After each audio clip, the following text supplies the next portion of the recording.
चरण सरोज रज निज मन मुकुर सुधारि। वरणं रघुबर विमल यश जोदायक फलचारि। सियावर रामचंद्र की जय। हे राम लखन बन पाछे तापस बेश विराजत काछे। उभय बीच सिय सोहति कैसे ब्रह्म जीव बिच माया जैसे। बहुरी कहूँ छवि जस मन बसई जनु मधु मदन मध्य रति लसई। उपमा बहुरी कहूँ जिय जोही जनु बुध विदु बिच रोहिणी सोही। प्रभु पद रेख बीच बिच सीता धरति चरण मग चलति सभीता। सिय राम पद अंक बराये लखन चलहि मग दाहिन लाए। राम लखन सिय प्रीति सुहाई वचन अगोचर किमि कहि जाई।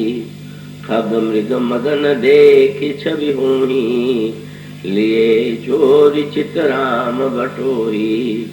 जिन जिन देखे पथिक प्रिय सिय समेत दो भाई। भव मग अगम आनंद ते बिनु श्रम रहे सिराई। कथा के पिपासु महानुभाव और भक्तिमती देवियों, आइए वन पथ में चलते हुए इन तीन यात्रियों का मन शरीर से भावना के नेत्रों से हम भी दर्शन करने की चेष्टा करें, जिनका वर्णन उन पंक्तियों में किया गया है जो अभी आपके सामने पढ़ी गई। वन पथ पर भगवान श्री राम, जनक नंदिनी सीता और श्री लक्ष्मण चल रहे हैं। आगे भगवान श्री राम हैं, पीछे लक्ष्मण हैं, बीच में जनक नंदिनी सीता है। भगवान श्री राघवेंद्र की इस मनोरम झांकी को देख करके गोस्वामी जी का कवित्व फूट पड़ता है। उपमाओं के बाद एक के बाद दूसरी उपमाओं का वे प्रयोग करते हैं। पहली दृष्टि में उन्होंने कहा, मुझे ऐसा लगता है कि जैसे ब्रह्म और जीव के बीच में माया शोभा पा रही हो। फिर उन्होंने कहा, मुझे ऐसा भी लग रहा है कि जैसे बसंत और कामदेव के बीच में रति सुशोभित है। और फिर उन्होंने तीसरी उपमा का प्रयोग करते हुए कहा कि ऐसा लगता है जैसे चंद्रमा और बुध के बीच में रोहिणी चल रही हो। उन तीनों पथिकों के चलने में उन्हें एक ऐसी दिव्यता की अनुभूति होती है कि वे ये कहना नहीं भूलते कि श्री राम, लक्ष्मण और सीता का वन पथ पर चलना और उनकी प्रीति ऐसी विलक्षण है कि शब्दों के माध्यम से उसका वर्णन नहीं किया जा सकता है। भगवान श्री राघवेंद्र आगे चल रहे हैं,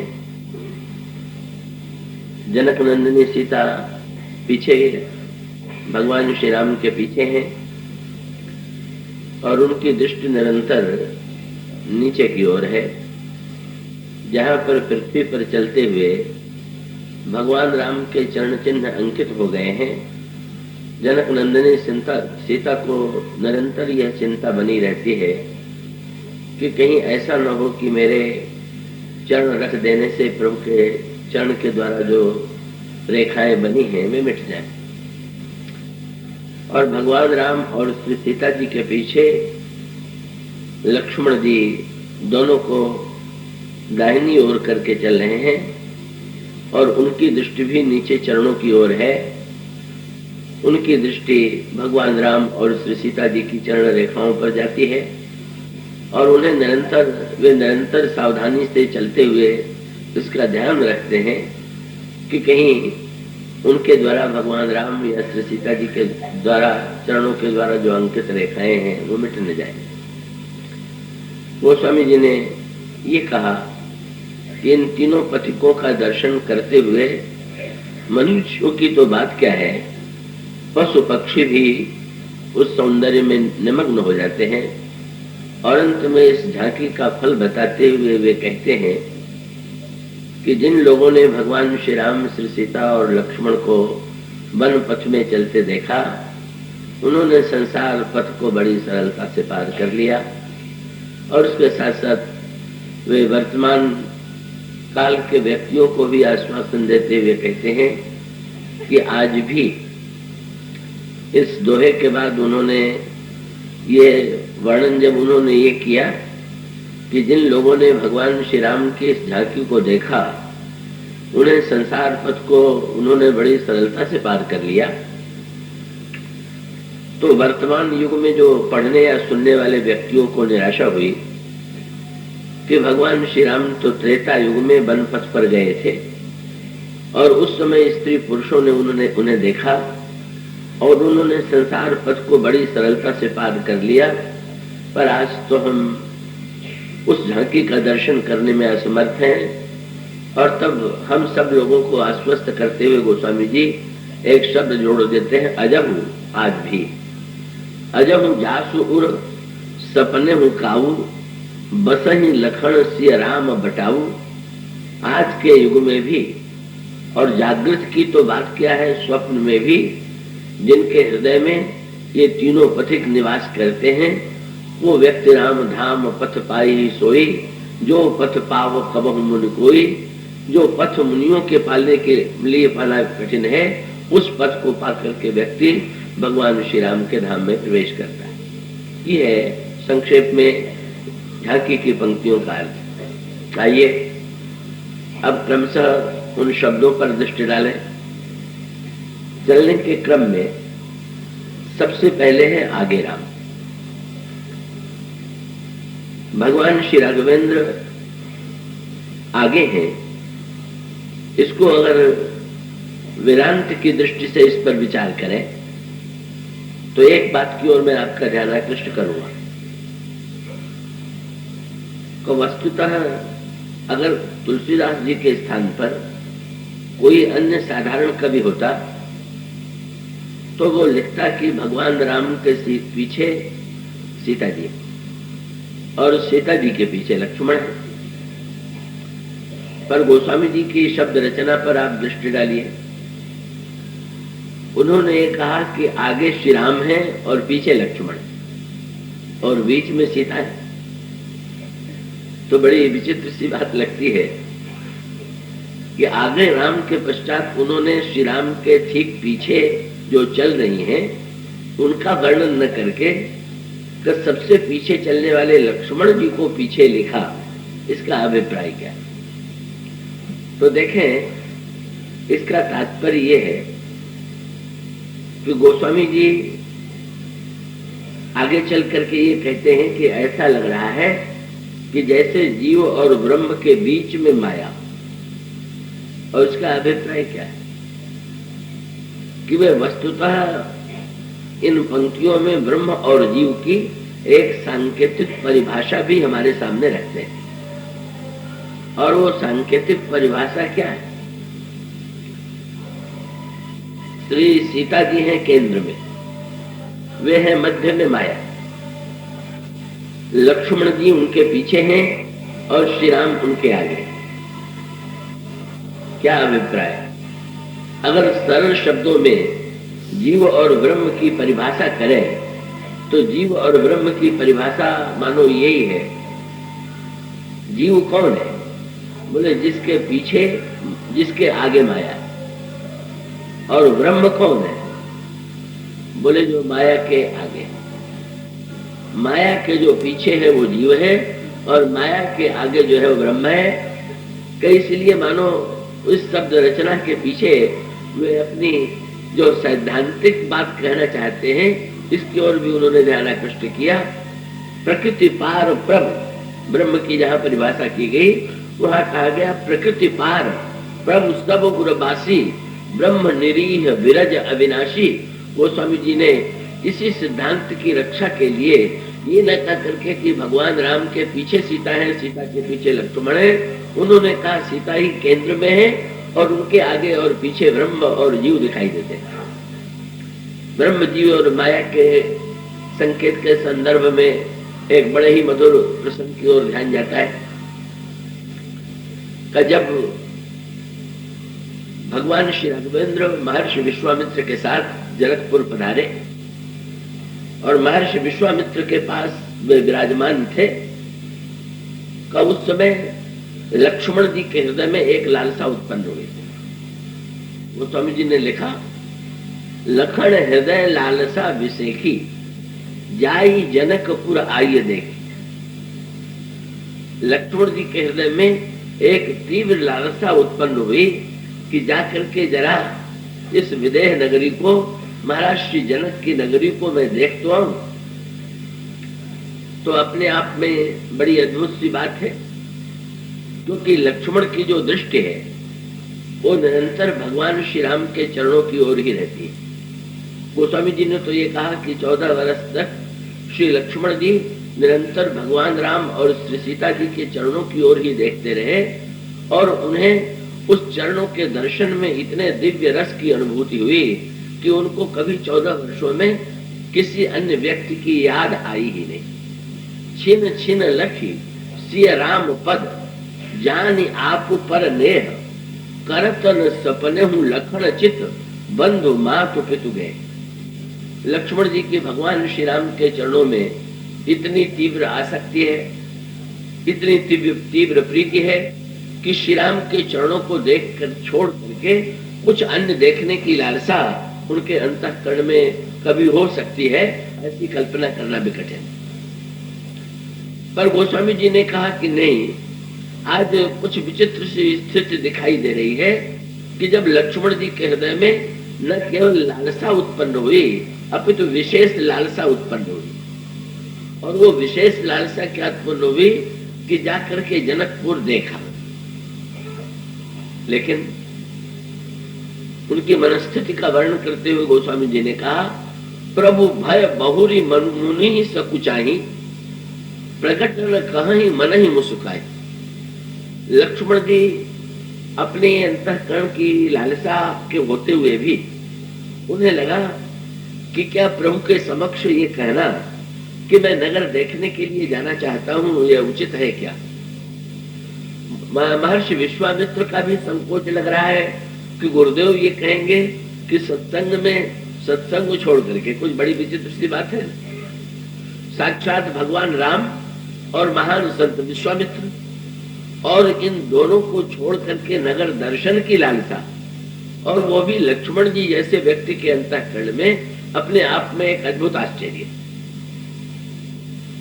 किंतु उसके पीछे अंतरंग में जो रसानुभूति है, जो दिव्य तात्विक रहस्य है, जब उस पर दृष्टि जाती है तो लक्ष्मण का उद्देश्य समझ में आ जाता है।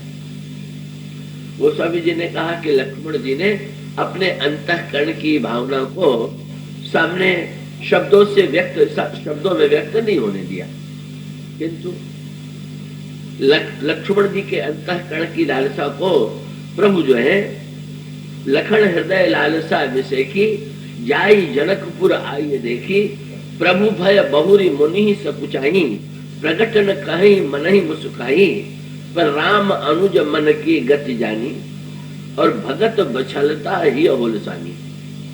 भगवान श्री राघवेंद्र जो है लक्ष्मण के अंतर मन की भावना को जान गए। अब यहाँ पर पूरा गोस्वामी जी ने वेदांत का जो दृष्टिकोण है, भक्ति का जो दृष्टिकोण है, इन सब का सामंजस्य इस प्रसंग में प्रस्तुत कर दिया। और वो संकेत ये है, ये नगर कौन सा है? इस नगर की दो ही प्रकार की परिभाषा है कि इस नगर के स्वामी तो महाराज श्री जनक है, पर दूसरी दृष्टि से विचार करके देखें तो ये नगर का वास्तविक स्वामी कौन है? बहिरंग दृष्टि से तो इसके स्वामी जनक है, पर आंतरिक दृष्टि से ये जनकपुर क्या है? गोस्वामी जी ने इसका संकेत आगे चल करके किया। जब भगवान राम और श्री सीता जी के विवाह का पर्व आया तो उस विवाह के पर्व में सम्मिलित होने के लिए ब्रह्मा देवताओं के साथ जनकपुर में आए। जब देवताओं को लेकर के ब्रह्मा चल रहे थे तो उनके अंतःकरण में एक प्रकार के प्रसन्नता के साथ साथ गर्व की भावना भी मिश्रित थी। प्रसन्नता तो ये थी कि भगवान राम का विवाह देखने जा रहे हैं, पर उसके साथ साथ गर्व की भावना ये थी कि ये विवाह जो हो रहा है वो मेरे ही बनाए हुए विश्व में हो रहा है, क्योंकि जनकपुर भी हमारे बनाए हुए ब्रह्मांड का एक भाग है। और ऐसी स्थिति में कब विवाह हमारे बनाए हुए विश्व में हो, इससे बढ़कर के मेरे लिए गर्व की क्या बात हो। लेकिन गोस्वामी जी ने कहा, जिस समय ब्रह्मा जनकपुर में पहुंचे और जनकपुर की ओर उनकी दृष्टि गई तो उस दृष्टि के पड़ते ही वो निराश हो गए। क्यों निराश हो गए? बोले, विधि भयउ आश्चर्य विसेखी निज करनी कछु कतहु न देखी। उनको जनकपुर में बनाया हुआ अपना एक भी पदार्थ नहीं दिखाई पड़ा।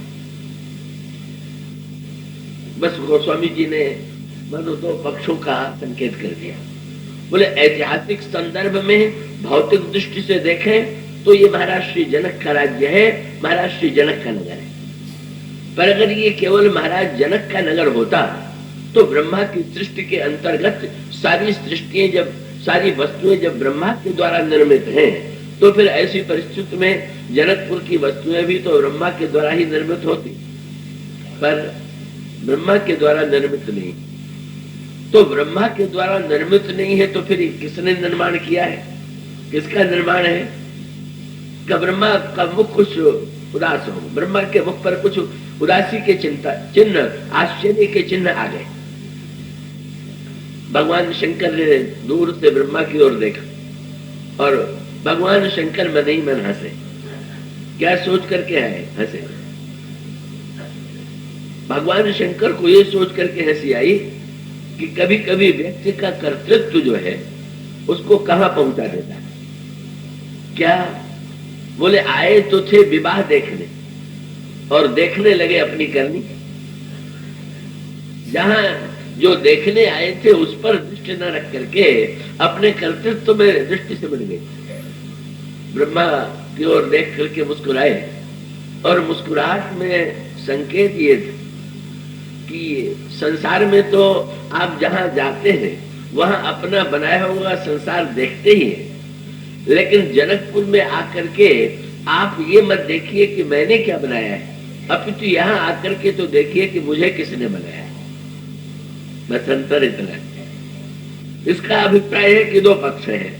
एक व्यक्ति जब अपनी बनाई हुई वस्तु पर दृष्टि डालता है तो उसके अंतःकरण में कर्तृत्व की वृत्ति का उदय होता है और उसके अंतःकरण में गर्व की अनुभूति होती है, ऐसी उत्कृष्ट वस्तु की रचना मैंने की है। किंतु वस्तुतः तत्व ज्ञान का वास्तविक उद्देश्य जो है, ये जो कर्तृत्व की वृत्ति है, इस कर्तृत्व की वृत्ति को मिटाना है। और कर्तृत्व की ये वृत्ति मिटाने के लिए ही वस्तुतः जनकपुर में प्रवेश करने की आवश्यकता है। जनकपुर में प्रवेश करेंगे तो लगेगा क्या कि ये रचना जो है, ये सबकी रचना, ये सृष्टि की रचना किसने की? बोले, ब्रह्मा ने भले ही सृष्टि का निर्माण किया हो, पर जिन ब्रह्मा ने सृष्टि का निर्माण किया उन ब्रह्मा का निर्माण करने वाली कौन? और वह भगवान ने जिनका परिचय देते हुए कहा, जब मनु के सामने भगवान राम और जनक नंदनी सीता प्रकट हुए, उस समय जनक नंदनी नहीं है, उस समय वे सीता है। जब दोनों प्रकट हुए और मनु ने आश्चर्य से देखा, क्योंकि उनके मन में तो एक ही के दर्शन की कल्पना थी, एक ही के दर्शन का संकल्प था कि उनके सामने श्री राम का साक्षात्कार होगा, श्री राम का दर्शन होगा। पर जब श्री राम के वाम भाग में एक दिव्य तेजस्विनी देवी को उन्होंने देखा तो आश्चर्य से उन्होंने उनकी ओर निहारा। भगवान श्री राम ने मन को उनका परिचय देते हुए कहा, और परिचय देते हुए प्रभु ने संकेत सूत्र दिया। क्या? बोले, आदि शक्ति, यही वो आदि शक्ति। और सृष्टि का निर्माण किसने किया? बोले, आदि शक्ति यही जगह उपजाया। वस्तुतः सृष्टि को उत्पन्न करने वाली सृष्टि का निर्माण करने वाले यही। और उसके साथ साथ दूसरा नामकरण किया, ये जिस सृष्टि का निर्माण करने वाली है वो कौन है? बोले सो अवतरी मोर यह माया, वो ये मेरी ही माया है और इन्हें सृष्टि का निर्माण किया है और यही आदि चक्के। और साथ साथ जब मैं पृथ्वी में अवतार लूंगा, भगवान ने बहुत अनोखी बात की कि जैसे एक राजा के राज्य में प्रवेश करे, दूसरे राजा के राज्य में प्रवेश करे तो उस राजा से अनुमति लेना आवश्यक है। तो भगवान ने कहा मैं तो माया से परे हूं, पर जब संसार में अवतार लूंगा तो माया के राज्य में आऊंगा, और माया के राज्य में आऊंगा तो बिना माया देवी को साथ दिए तो मैं आ ही नहीं सकती। इसलिए माया के साथ ही मेरा अवतरण होगा, भगवान राम ने संकेत किया। ब्रह्मा मनो इसी सत्य को कुछ क्षणों के लिए का भूल गए। वैसे ब्रह्मा बड़े विचारवान हैं, ब्रह्मा ये जानते हैं कि वस्तुतः निर्माता कौन है, लेकिन जिस समय कभी कर्तृत्व की वृत्ति प्रबल होती है उसमें व्यक्ति विवेकी भी इस सत्य को भूल जाता है। वही ब्रह्मा के अंतःकरण में हुआ। भगवान शंकर ने सोचा कि ब्रह्मा तो बड़े पूज्य है, इनको उपदेश देना तो मर्यादा के विरुद्ध है और दुष्टता है, लेकिन उन्होंने देवताओं से कहा कि इधर आइए आप लोग और एक मेरी बात सुनिए। ब्रह्मा भी चले आए और तब शंकर जी ने ब्रह्मा की ओर बिना देखे देवताओं से कहा, शिव समुझाए देव सब जनि आश्चर्य भुलाओ। उन्होंने देवताओं से कहा लगता है आप लोग कुछ आश्चर्यचकित हो गए। तब बोले हृदय विचारो धीर धर सिय रघुवीर विवाह। आप लोग इस विवाह को, अगर इस विवाह का रहस्य अगर हृदयंगम करना चाहते हैं तो हृदय में धैर्य पूर्वक विचार कीजिए कि ये किसका विवाह, क्या दो राजकुमार और राजकुमारियों का विवाह है करना, ये विवाह किसका है? बोले एक और चाहे उन्हें ब्रह्म कह लीजिए या साक्षात ईश्वर कह लीजिए, और दूसरी ओर श्री सीता जी को चाहे माया कह ले और चाहे शक्ति कह ले।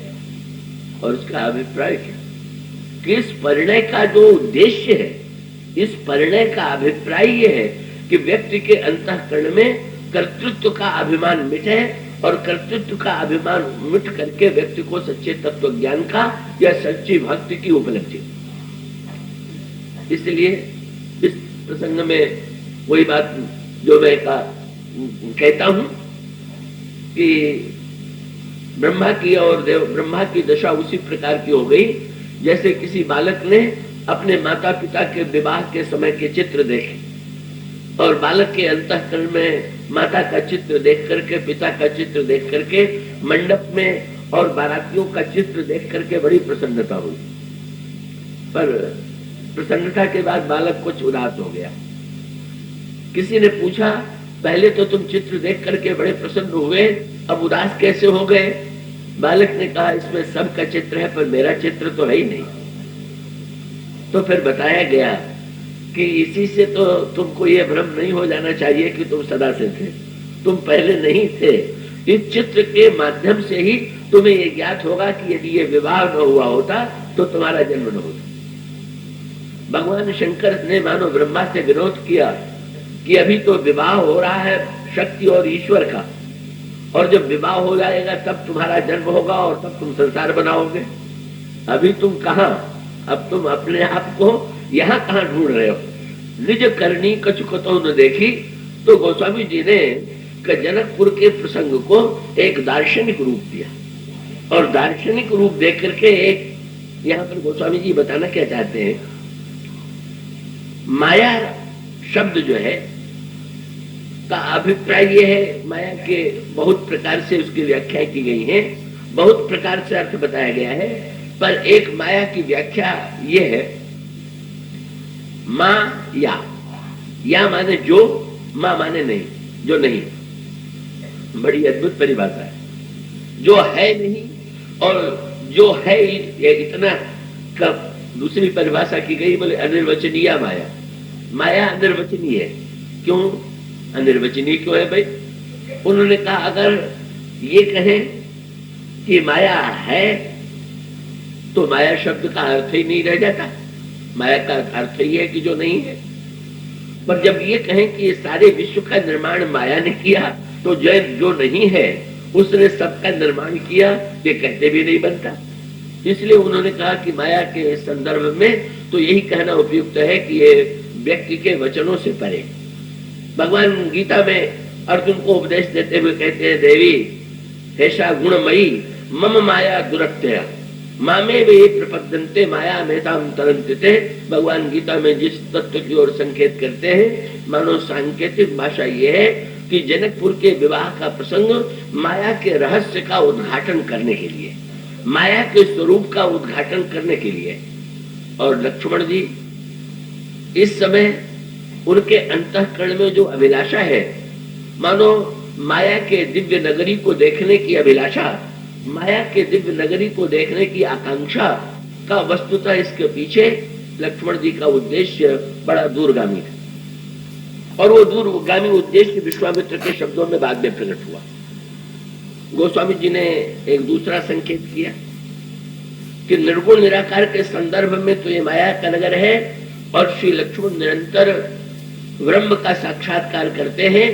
ब्रह्म का साक्षात्कार करने वाले लक्ष्मण के अंतःकरण में एक कौतूहल उत्पन्न हुआ कि जिस ब्रह्म की दिव्य माया शक्ति की इतनी महिमा गाई जाती है, उन महामाया के नगर को एक बार तो माया के रहस्यों को समझ तो ले। माया के नगर को देखने की इच्छा का अभिप्राय है माया के रहस्य को जानने की जिज्ञासा। तो स्वामी जी ने दूसरा दृष्टांत दिया। कब भगवान अवतार ले चुके हैं, और उस समय गोस्वामी जी ने शब्द लिखा, कब भगवान श्री राघवेंद्र अगर नगर में न जाए तो नगरवासी भगवान राम के दर्शन से वंचित रहेंगे। अब गोस्वामी जी की सावधानी क्या है कि अगर वो ये कह दें कि भगवान राम के मन में नगर के दर्शन की इच्छा उत्पन्न हुई, तो ये सैद्धांतिक दृष्टि से ठीक नहीं। क्योंकि जहां पर ब्रह्म की व्याख्या की गई तो वहां पर एक कहा गया, ब्रह्म निरीह विरज अविनाशी। ब्रह्म में इच्छा नहीं होती, जो इच्छा रहित है वो ब्रह्म है। अब ऐसी स्थिति में अगर ब्रह्म में इच्छा उत्पन्न हो जाए तो ब्रह्म के स्वरूप के विरुद्ध है, और ब्रह्म में अगर नगर दर्शन की इच्छा उत्पन्न न हो तो ये जनकपुरवासी भगवान के दर्शन से वंचित रह जाए। इसलिए एक माध्यम की आवश्यकता है, और वो माध्यम क्या है कि जो भक्तों की इच्छा से भगवान जब अवतार लेते हैं तो भगवान किसकी इच्छा से अवतार लेते हैं। वैसे रामायण में तो एक दोहा ही कहा गया है कि निज इच्छा प्रभु अवतरई सुरमहि गोद लागे। अपनी इच्छा से प्रभु अवतार लेते हैं। और दूसरे प्रसंग में कहा गया कि ब्रह्म में इच्छा होती ही नहीं। तो ये दोनों बातें तो परस्पर एक दूसरे की विरोधी हैं। पर इसका अभिप्राय क्या है कि भक्तों ने ब्रह्म से जब देखा कि ब्रह्म में इच्छा नहीं है तो बड़े प्रसन्न हो गए। क्या बोले, ब्रह्म में इच्छा नहीं है और शक्ति है, शक्ति का स्वामी है, ब्रह्म माया का स्वामी है। और जीव ने अपनी ओर देखा, भक्त ने अपनी ओर देखा, तो उसमें इच्छा है और शक्ति नहीं है। तो भक्तों ने भगवान से प्रार्थना की कि महाराज मेरी इच्छा आप ले लीजिए। इच्छा और शक्ति का जब तक संयोग नहीं होता, अगर किसी में शक्ति हो और इच्छा न हो तो भी शक्ति का उपयोग नहीं होगा, और किसी में इच्छा तो बहुत हो पर शक्ति का अभाव हो तो भी उसकी इच्छा पूरी नहीं होगी। दोनों का मिलन होना चाहिए। तो मानो भक्तों की इच्छा को ही भगवान, भक्त की इच्छा को ही अपनी इच्छा बना लेते हैं। और यही यहाँ पर भी यही हुआ। लक्ष्मण जी की इच्छा को प्रभु ने अपनी इच्छा बना लिया। लक्ष्मण जी यदि विश्वामित्र जी से ये कहें कि मैं नगर देखना चाहता हूं तो ये मर्यादा के अनुकूल नहीं होगा। पर भगवान राम ने उनकी इच्छा को अपनी इच्छा बना लिया। और भगवान श्री राम ने महर्षि विश्वामित्र से कहा, बड़े सावधान है। मुनियों से बोलने में प्रभु को बड़ी सावधानी रखनी पड़ती, क्योंकि ये लोग तो सिद्धांत की दृष्टि से विचार करने वाले हैं। प्रभु ने कहा कि अगर मैं ये कहूं कि मैं नगर देखना चाहता हूं तो विश्वामित्र जी कहेंगे कि ब्रह्म में भी इच्छा उत्पन्न होने लगी क्या। इसलिए उन्होंने कहा इच्छा तो जीव का स्वभाव है, तो लखन हृदय लालसा विषय। लक्ष्मण जी के हृदय में लालसा है।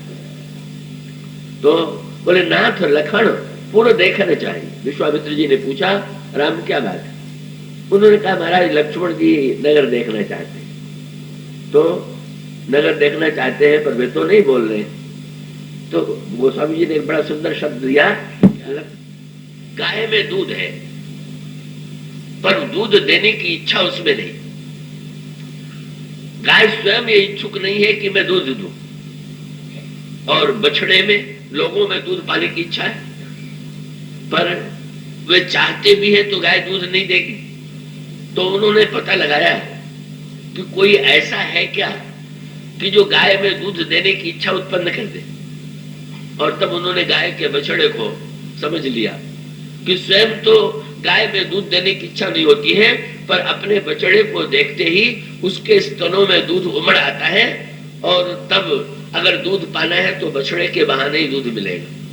बस चतुर लोग दूध, गाय का दूध पाने के लिए बछड़े को आगे कर देते हैं, और बछड़ा जब गाय को, बछड़े को जब गाय देखती है उसके स्तनों में दूध उमड़ आता है, और जब वो बछड़े को पिलाने लगती है तो बछड़ा तो थोड़ा पीता है, बाकी तो हम लोग ही लेकर के उसका आनंद लेते हैं। वो स्वामी जी ने कहा यही बात है, ब्रह्म जो है वो मानो गाय की तरह, और लक्ष्मण जैसे भक्त मानो बछड़े की तरह। और इसका अभिप्राय यह है कि भगवान नगर देखने तो जाएंगे, पर अगर नगर देखने के बहाने जाने वाले भगवान के इस बहाने से नगर वासियों को भी दर्शन हो जाए, यह है लक्ष्मण जी की आकांक्षा। बोले, मैं तो माया के नगर को देखे ही लूं, पर माया के नगर के निवासियों को ब्रह्म का भी दर्शन करा दूं, ये लालसा लक्ष्मण जी के अंतर मन में छिपी हुई है। वो दोनों के उस दिव्य मिलन का आनंद लेना चाहते हैं। और तब मानो भक्त वत्सलता भगवान राम के हृदय में उमड़ी, और भगवान श्री राघवेंद्र ने ये कहा, भगवान श्री राघवेंद्र ने महर्षि से आज्ञा मांगी, वे लक्ष्मण नगर देखना चाहते हैं। विश्वामित्र जी कह सकते हैं कि अगर देखना चाहते हैं तो मैं आज्ञा देता हूं, वो नगर जाकर के देख ले। तो उन्होंने कहा, नहीं, आज्ञा तो मुझे दीजिए। तो ये क्यों नहीं कहते हो कि मैं नगर देखना मैं भी चाहता हूं? उन्होंने कहा, नहीं, मैं नगर देखना नहीं चाहता। तो लक्ष्मण अकेले नहीं जाएंगे? नहीं, लक्ष्मण अकेले नहीं, मैं भी साथ में जाऊंगा। तो दोनों देखने जाएंगे? बोले, ना महाराज, नगर देखने वाले के साथ साथ एक दिखलाने वाले की भी आवश्यकता है। तो जो रावण आए सो मैं पाऊं, तो नगर दिखाई तुरंत ले आऊं। शब्द प्रभु ने एक एक चुन करके कहा, अगर आप आज्ञा दे तो नगर दिखलाऊं, और एक शब्द आपने और ध्यान दिया, तुरंत ले आऊं। मैं नगर दिखा करके तुरंत ले आऊंगा। प्रभु का अभिप्राय यह है कि लक्ष्मण जी माया नगर देखने के लिए जाना चाहते हैं, पर वहां संसार में जितने जीवों को मैंने माया नगर देखने के लिए भेजा, वो लौट करके अभी तक मेरे पास आए ही नहीं। ऐसे भटके माया नगर में, ऐसे चक्कर काटने में लगे कि मैं प्रतीक्षा कर रहा हूं, अभी तक लौट करके नहीं आए। पर लक्ष्मण ऐसे जीव तो है नहीं। मैं तो ये चाहता हूं कि अगर इस नगर में इनको मैं दिखला करके ले आऊंगा तो नगर भी दिखला दूंगा और विलंब भी नहीं होने पाऊंगा। इसलिए तुरंत शब्द का प्रयोग जो है वो बड़ा सांकेतिक है। विश्वामित्र जी ने मुस्कुरा करके कहा, भाई बड़ी विलक्षण बात है, ये नगर देखेंगे। भगवान का संकेत सूत्र ये था कि सृष्टि को अपनी आंखों से जब जीव देखता है तो उलझ जाता है, भ्रम में पड़ जाता है। और जब सृष्टि को जीव मेरी आंखों से देखता है, दिखाई का अभिप्राय यह है दो दृष्टियों से। दृष्टांत के रूप में जादूगर का दृष्टांत ले ले। जादूगर के खेल को एक तो दर्शक की आंखों से देखना है, उसमें जादू का आनंद तो है पर भ्रम ही भ्रम है। जादूगर जो दिखला रहा है वो सब सत्य प्रतीत हो रहा है। और दूसरे, कभी जादूगर अगर किसी के कान से रुपया गिराने लगे तो उस रुपये को गिरते देख करके बहुतों के मन में इच्छा उत्पन्न हो जाती है कि अगर कोई ऐसा ही उपाय निकल आता है कि कान हिला करके हम भी रुपया गिरा लेते हैं तो कितना अच्छा हो। लेकिन जो इस रहस्य को समझ, विश्वामित्र जी ने मुस्कुरा करके कहा, भाई बड़ी विलक्षण बात है, ये नगर देखेंगे। भगवान का संकेत सूत्र ये था कि सृष्टि को अपनी आंखों से जब जीव देखता है तो उलझ जाता है, भ्रम में पड़ जाता है। और जब सृष्टि को जीव मेरी आंखों से देखता है, दिखाई का अभिप्राय यह है दो दृष्टियों से। दृष्टांत के रूप में जादूगर का दृष्टांत ले ले। जादूगर के खेल को एक तो दर्शक की आंखों से देखना, उसमें जादू का आनंद तो है पर भ्रम ही भ्रम। जादूगर जो दिखला रहा है वो सब सत्य प्रतीत हो रहा है, लेकिन जो इस रहस्य को समझ गया है कि ये तो जादू का खेल है, वो केवल उसको देखने का आनंद लेता है, उसके हृदय में लालसा उत्पन्न नहीं होती। और उसका अभिप्राय क्या है कि माया राज्य, माया ईश्वर की जादूगरी है। माया शब्द का एक अर्थ जादू भी है, इंद्रजाल भी है। और ईश्वर के द्वारा जो माया कार्य कर रही है, उस माया को जो जीव अपनी दृष्टि से देखता है, उसके अंतःकरण में लालसा उत्पन्न होती है, कामना उत्पन्न होती है, लोभ उत्पन्न होता है, स्वार्थ उत्पन्न होता है। पर जैसे जादूगर के साथ भी एक जमूरा रहता है, उसका एक चेला रहता है, और उसको दोहरा आनंद मिलता है। दोहरा आनंद क्या? एक तो दर्शकों की आंख से भी वो देखता है, पर उसके साथ साथ उसकी विशेषता यह है कि वो जानता है कि गुरु जी किस चमत्कार से सारा खेल दिखाते हैं, और इसलिए वो देख करके देखने का आनंद तो लेता है पर उलझता नहीं। वो सो नर इंद्र जाल नहीं भूला, जा पर होई सो नट अनुकूला, नट कृत विकट कपट खगराया, नट सेवक ही न व्यापी माया। नट के सेवक को माया व्याप्त नहीं होती है। भगवान श्री राघवेंद्र मानो ये बताना चाहते हैं, लक्ष्मण जीव तो है पर दो प्रकार के जीव है, बद्ध जीव और मुक्त जीव। बद्ध जीव वो है जो अपनी दृष्टि से माया के संसार को देख रहा है, और मुक्त जीव वो है कि जो माया को देख तो रहा है, माया की सृष्टि में रह तो रहा है, पर माया की सृष्टि में वो स्वयं ईश्वर के उस दृष्टि को, उस ज्ञानमयी दृष्टि को पा करके जब वो देखता है तो देखने के आनंद के साथ साथ न उलझता है न तो बंधता है। और इसलिए विश्वामित्र जी ने जब सुना तो उन्होंने कहा, जाए देखी आवो नगर। विश्वामित्र जी ने और संशोधन कर दिया, बोले ना तुम दोनों भाई नगर देखाओ। प्रभु कह सकते हैं कि मैं तो दिखलाने ले जा रहा हूं। विश्वामित्र जी दूर तक देख करके विश्वामित्र ने कहा, तुम तो देखने दिखाने जा रहे हो, पर तुमको दिखलाने वाले भी वहां मिल जाएंगे। और यही हुआ भी। जब गए तो जनकपुर के बच्चे जो है भगवान राम को दिखलाने लगे। मानो विश्वामित्र ने कहा कि नहीं राघवेंद्र का ये तो ठीक है कि जीव अगर ईश्वर की दृष्टि से देखे तो उसका भ्रम दूर हो जाए, लेकिन ब्रह्म की कृपा, ब्रह्म में कृपा का उदय कब होगा? ब्रह्म अपनी दृष्टि से देखेगा तो उसमें कृपा का उदय नहीं होगा, क्योंकि जब माया उसकी दृष्टि में सत्य ही नहीं है, तो ऐसी परिस्थिति में जीव की समस्या भी उसको मिथ्या प्रतीत होगी। इसलिए जीव की समस्या को दूर करने की इच्छा, कृपा तो ब्रह्म में तभी उत्पन्न होगी जब जीव की समस्याओं को अपनी आंखों से न देख करके और जीव की आंखों से देखे। बिल्कुल ठीक ही तो है। अब अगर हम लोगों पर जो विपत्ति आई, अगर उसको ब्रह्मा अपनी घड़ी से नापने लगेंगे, हम लोग तो कहते हैं 4 बरस से 10 बरस से कष्ट भोग रहे, हमारे लिए 10 वर्ष का बड़ा महत्व है, पर चारों युग ब्रह्मा की आयु का जो वर्णन किया गया है ये कह करके किया गया है कि चारों युग जब 1000 बार व्यतीत हो जाते हैं तो ब्रह्मा का एक दिन होता है। अब जिसका दिन इतना बड़ा है उसमें हम लोग 100 बरस भी कष्ट भोगते रहे तो ब्रह्मा को के लिए तो एक क्षण भी नहीं हुआ। जैसे एक क्षण के लिए कोई उलाहना दे कि एक क्षण के लिए मुझे बड़ा कष्ट हो गया, तो आप कहेंगे एक क्षण का क्या महत्व है? तो ब्रह्मा अगर अपनी आयु की दृष्टि से विचार करके देखेंगे तो ये हम लोगों की ग्रह दशा, हम लोगों की आयु, हम लोगों की समस्या का क्या महत्व है? और फिर पुराणों ने तो और भी विस्तार कर दिया। बोले जब ब्रह्मा जी के 100 वर्ष इस तरह से इस मापदंड से व्यतीत होते हैं तो विष्णु भगवान का 1 घंटा होता है। अब तो कहने ही क्या है, जब इतना बड़ा घंटा है तो अब विष्णु के घंटे में क्या हालत हो। जब ब्रह्मा के समय में ही हम लोगों की घटनाओं का कोई महत्व नहीं है, हम लोग जिन घटनाओं को बड़ा महत्व देते हैं, भाई कहीं भूकंप आ गया और भूकंप में लाखों व्यक्ति मर गए, हम लोग दुखी हो जाते हैं, व्याकुल हो जाते हैं, कितने लोग मारे गए। पर जहां अनौरत रूप से दृष्टि के द्वारा सृष्टि का विस्तार हो रहा है करोड़ों व्यक्तियों का जन्म हो रहा है उसके खाते में, उसकी दृष्टि से अगर वो देखे तो जैसे अगर बहुत से जीवाणु प्रतिक्षण मरते रहते हैं पर उनको देख करके आपका ध्यान तो नहीं जाता, आपको तो चिंता नहीं होती है इतने जीवाणुओं की मृत्यु हो गई, हाय हाय मैं क्या करूं।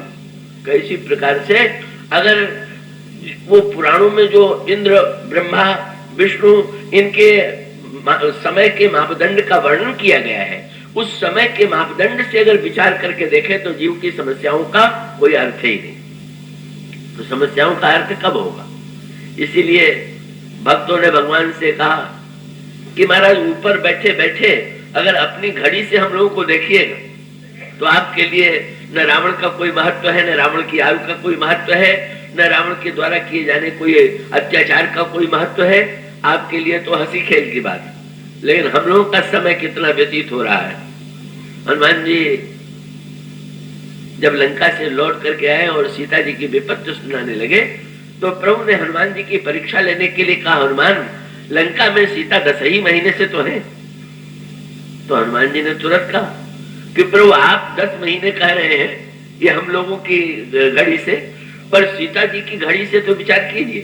क्या बोले? निमिष निमिष करुणा निधि जहां ही कल्प सम बीती। महाराज वो तो इतनी व्याकुल है कि एक एक निवेश एक एक कल्प तक। और मैंने ये शास्त्रों में सुना है कि प्रत्येक कल्प में आपका अवतार होता है। तो श्री सीता जी के तो इतने कल्प हो गए और इतना विलंब आपने किया तो आपने तो अवतारवाद के सिद्धांत को यार झूठा करने पर तुले हुए। निमिष निमिष करुणा निधि जहां ही कल्प सब बीत, वेग चलिए। बहुत अनेक कल्प व्यतीत हो गए, वेग चलिए। प्रभु आनिय भुजबल खर दरजीत। जब प्रत्येक कल्प में अवतार लेते हैं तो आप भक्त के कल्प पर दृष्टि डालिए, उसकी व्याकुलता पर दृष्टि डालिए, अपनी दृष्टि से विचार मत कीजिए। इसका अभिप्राय ये हुआ, ये भक्त सिद्धांत क्या है? वेदांत का सिद्धांत है ब्रह्म की दृष्टि को पालेना, और भक्त का सिद्धांत है बोले ब्रह्म की दृष्टि तो हम पालेंगे पर भगवान को भी तो अपनी दृष्टि दे दें। इसीलिए ब्रह्म में दुख का लेश नहीं। हनुमान जी जब लंका से लौट करके श्री सीता जी के पास से आते हैं तो क्या लेकर के आते हैं? श्री सीता जी के आंखों के आंसुओं को लेकर के आते हैं और ऐसा वर्णन करते हैं सीता जी की विपत्ति का कि सीता जी के दुख को सुनते ही भगवान राम पर क्या प्रभाव पड़ा। सुन सीता दुख प्रभु सुख ऐना। वो स्वामी जी ने दोनों विचित्र वाक्य लिखा। श्री राम का नाम क्या लिखा? बोले सुख ऐना। जिन भगवान में सुख ही सुख का निवास है वो श्री राम। हनुमान जी क्या करते हैं? बोले सुन सीता दुख प्रभु सुख ऐना। जो सुख ऐन प्रभु थे उनको हनुमान जी ने सीता जी का दुख सुनाया। परिणाम क्या हुआ? बोले भरी आए जल राजियों नैना। भगवान राम की आंखों में आंसू आ गए। बोले जो सुख के महान स्वरूप थे उनके आंखों में भी दुख की सृष्टि कर देना ये भक्त की भूमिका है। बोले प्रभु जब तक भक्त के आंसू आपकी आंखों में बैठते नहीं, उसके दुख की अनुभूति आपको होती नहीं, तब तक आप तो साक्षात सुख में निरंतर निवास करने वाले हैं, सुख के मूर्तिमान रूप हैं। जीव की समस्या पर आपकी दृष्टि कैसे जाएगी? और ये बड़े महत्व की बात है। सचमुच संसार की जिन घटनाओं को हम इतना महत्व देते हैं वो महत्व तो हम अपनी ही दृष्टि से दे सकते हैं। ईश्वर के संदर्भ में, ब्रह्मा के संदर्भ में उनका कोई महत्व नहीं। इसलिए विश्वामित्र जी ने कहा कि लक्ष्मण को तुम वहां दिखला दे तो ले जा रहे हो राम, लेकिन मुझे विश्वास है कि जनकपुर में तुम्हें ऐसे भक्त भी मिलेंगे कि जो तुम्हें दिखावेंगे और तुम उनकी दृष्टि से देखना। और सचमुच यही हुआ। भगवान श्री राघवेंद्र लक्ष्मण को लेकर के चले। लक्ष्मण को लेकर के जब जनकपुर में पहुंचे तो अब भौतिक दृष्टि से देखा जाए तो दिखाने वाला तो वो होता है जो पहले से उस स्थान से परिचित हो। कलकत्ता दिखाने के लिए आपको वही तो ले जाएगा जो कलकत्ते का निवासी हो, कलकत्ते के मार्गों से, स्थानों से परिचित हो। तो जनकपुर में स्थूल दृष्टि से तो भगवान राम भी उतने नए हैं जितने लक्ष्मण। तब दिखाएंगे क्या? पर भगवान का अभिप्राय यह है कि मैं माया के रहस्यों से जानने वाला पुराना परिचित हूँ। भौतिक दृष्टि से भले ही मैं नया दिखाई दे रहा हूँ पर सारा खेल वो तो सारा मेरा ही खेल है और मुझसे अधिक कौन जानता है। तो गोस्वामी जी ने कहा राम दिखामो ही अनुजही रचना कई मृदु मधुर मनोहर वचना, बड़े प्रेम भरे शब्दों में भगवान श्री राघवेंद्र लक्ष्मण को बताते हैं, ये देखो ये देखो ये देखो, का ये धनुष यज्ञ है, ये मंडप है, ये धनुष रखने की वेदी है। लक्ष्मण जी देख रहे हैं, गोस्वामी जी को याद आ गया और गोस्वामी जी ने लिखा, कौन खेल कौन सा चल रहा है? बोले लव निमेष मह भुवन निकाया, रचई जासु अनुशासन माया, भगत हेतु सोई दीन दयाला, चितवत चकित धनुष मखसाला। भगवान राम कहले लक्ष्मण ऐसी रचना कभी देखने को नहीं मिली। हंसी आ गई। बोले सचमुच, जैसे भगवान के विषय में कहा जाता है कि अपना सौंदर्य देख करके भगवान स्वयं मोहित हो जाते हैं, ठीक इसी प्रकार से स्वस्थ चिसो वगर ने एक बार माया का रचना कौशल देख करके ब्रह्म स्वयं चकित हो गए और लक्ष्मण जी को चकित भाव से दिखाने लगे, अद्भुत अद्भुत। बस मानो जीव ने ब्रह्म की दृष्टि से माया के इस माया राज्य की रचना की दिव्यता को देखा। पर उसी समय जनकपुर में रहने वाले जो बालक थे वो आ गए और वो बालक जो है भगवान श्री राम का हाथ पकड़ करके लगे दिखाने। बोले आपने तो इनको दिखा दिया, पर आपको दिखाने वाला भी तो कोई चाहिए, अब हम आपको दिखाते। और उन्होंने जब दिखाया और दिखाया ही नहीं, बड़ा बढ़िया अवसर मिल गया। अब भगवान राम की सुंदरता देख करके मन होता है कि जरा इनका हाथ छू ले, लेकिन अब ऐसे किसी का हाथ पकड़ लिया जाए तो अशिष्टता लगेगी। तो बालक जब दिखाने वाला जब कोई हाथ पकड़ के कहता है इधर देखिए, तो गोस्वामी जी कहते हैं सब शिशु यही मुझ प्रेम बस परसी मनोहर गाथ। सारे बालक जो है बस हर बालक अपनी ओर बोले इधर ही क्यों देख रहे हैं, जरा इधर भी तो देखिए, का दिखाने लगे। और सब भगवान राम देख करके भगवान श्री राघवेंद्र जब बालक दिखा चुके तो बालकों ने से भगवान श्री राम ने कहा, आप लोगों ने मुझे नगर दिखाने का कष्ट उठाया, बदले में आप बताइए मैं क्या करूं। बच्चों ने बड़ी अनोखी मांग की। बोले बस मेरे घर चले चलिए। और फिर जो जनकपुर में भगवान श्री राघवेंद्र बच्चों के कहने पर उनके घर सब शिशु, गोस्वामी जी ने कहा जितने बालक हैं वो सब के सब भगवान श्री राम को निज निज रुचि सब ले ही बुलाई। और तब सहित स्नेह जाई दो भाई। लक्ष्मण जी ने मुस्कुरा करके देखा, बोले आप तो मुझे तुरंत लौटाने के लिए आए थे, आप स्वयं ही विलंब में फंस गए। और उसका अभिप्राय क्या कि वेदांत की दृष्टि से माया से तुरंत मुक्त हो जाना यही परम कल्याणकारी है। उसमें तुरंत की आवश्यकता है, ज्ञान की दृष्टि की आवश्यकता है। पर भक्तों की जो भक्ति है, प्रीति है, उस प्रीति में तो प्रभु को भी विलंब में बांध लेने की शक्ति है, विलंब तक रोक लेने की क्षमता है। परिणाम ये होता है कि बालक अपने अपने घरों में ले जाते हैं। और इसीलिए भगवान श्री राम जब लौटने लगे तो भगवान श्री राम ने लौटते समय लक्ष्मण से कहा, लक्ष्मण मैंने गुरुजी से तो वचन दिया था कि नगर दिखाई तुरंत ले आऊं, और यहाँ मैं ऐसे चक्कर में फंसा कि मैं स्वयं विलंब से जा रहा हूँ, कहीं गुरुजी पूछेंगे तो नहीं।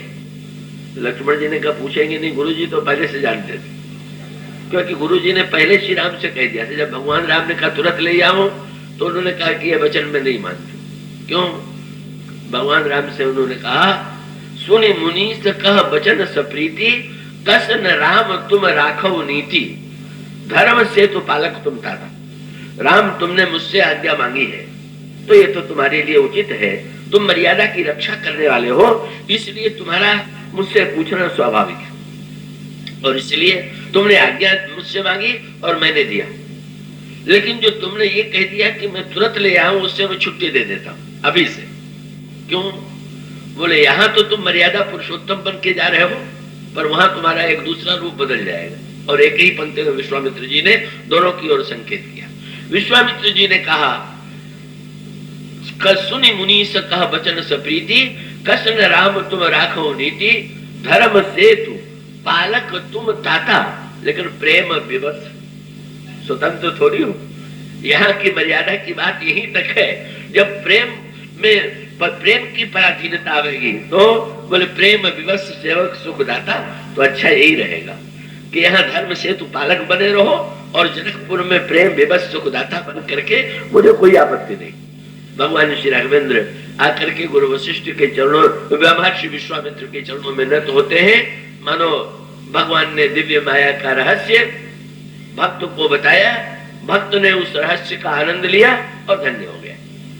यहाँ पर ब्रह्म जीव और माया के संदर्भ में गोस्वामी जी मानो ये बताना चाहते हैं, ये इसी बात को आगे चल करके गोस्वामी जी ने बड़े मीठे ढंग से लिखा क्या कि तीनों पथिक जब वन पथ में चल रहे थे तो वन पथ में चलते हुए लक्ष्मण जी को लगा कि प्रभु और श्री सीता जी को प्यास लगी होगी और आज्ञा मांगी कि आप आज्ञा दे तो जल ले आवे।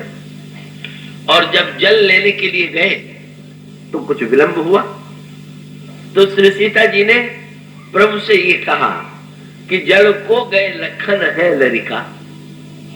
महाराज लक्ष्मण जी जल लेने के लिए गए हैं, कहीं वन में मार्ग भूल न जाए। प्रभु ने मुस्कुरा करके देखा, आपने वन यात्रा के प्रसंग में तो लक्ष्मण के लिए कहा था वीर धुरीण धरे धनु भाथा, मेरा देवर बड़ा वीर है, बड़ा धीर है, और आप कह रही हैं जल को गए लखन है लरिका। आपको डर लग रहा है कि वन में मार्ग भूल न जाए। तो श्री सीता जी ने यही कहा कि जब आपको नगर में मार्ग भूलने का डर लग रहा था और राम दिखा वही अनुज ही रचना, तो महाराज अगर नगर में भूलने का डर था तो वन में तो और भी भूलने का डर है, इसलिए जीव भूल न जाए, इसलिए आप ही जरा प्रतीक्षा कीजिए। और भगवान श्री राघवेंद्र वस्तुतः का लक्ष्मण को ऊंचे चढ़ करके टेरते हैं, पुकारते हैं।